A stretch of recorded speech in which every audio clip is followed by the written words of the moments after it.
र अहिले पनि मेरो भनाइ छ। मैले पालुङटार भनेको थिएँ, पालुङटारमा सिने सिटी डेभलप गरौँ, कति गजब हुन्छ त्यहाँ। एउटा सानो सानो त्यस्तो हाम फाल्ने पुल बनाऊ, हिरोइन रिसाएर कुद्दै गएर मर्सेको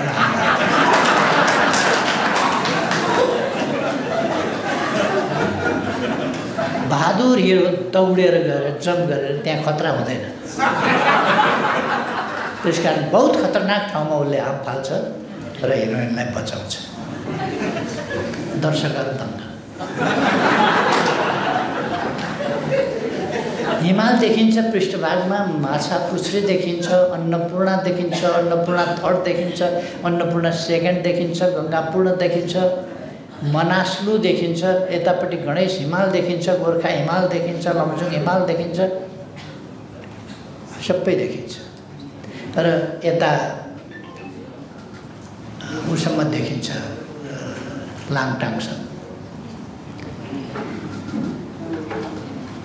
अनि त्यो खोलालाई अलिकति ट्रेनिङ गर्नुपर्छ, रिभर ट्रेनिङ।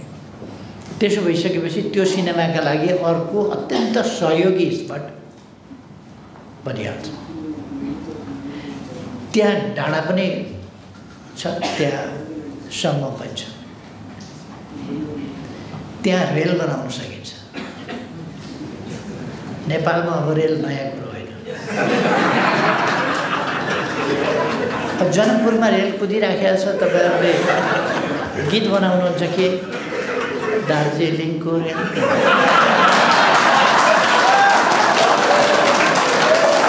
त्यही ठाउँमा जनकपुरको रेल किन नगर्यो? आफूले गरेको काम किन नदेख्यो?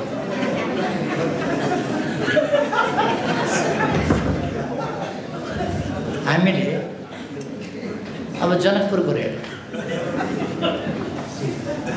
पालुङटारमा कुदाउने होइन भने उता चेपेपारी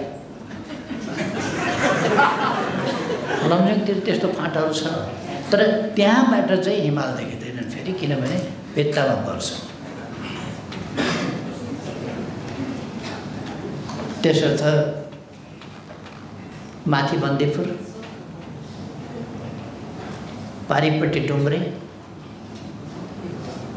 साहित्यमा रुचि हुनेलाई भानुभक्तको जन्मथलो, अझ अलिकति बढी नै रुचि हुनेलाई लेखनाथको जन्मथलो अलिकति पर्तिर, प्राकृतिक सुन्दरता लिनेर अलिकति अरू ठाउँको पनि उपयोग गरौँ भने फेवाताल, बेगनास ताल, रूपा ताल, चेपाङ, मैदी, खास्टे, विभिन्न तालहरू, तिनीहरूको आनन्द लिन सकिन्छ। त्यहाँ फोटो खिच्न सकिन्छ।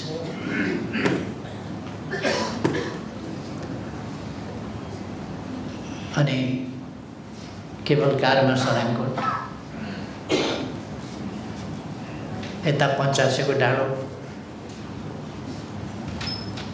गीत बनाउनेलाई पनि त्यहाँ गएपछि गीत फुर्दो रहेछ। पञ्चासेको फुला टिभी राखिदिएँ मैले के भन्ने छ, त्यो पनि आउँदो रहेछ त्यहाँ। त्यस्ता ठाउँहरू, बुद्ध गुम्बाहरू, स्तूपहरू, त्यो सहितको एउटा दृश्य मैले सोचेर त्यस ठाउँमा सिने सिटी बनाउन पाउने हो भने दुनियाँका मान्छेहरू पनि आउँथे त्यहाँ सुटिङको लागि।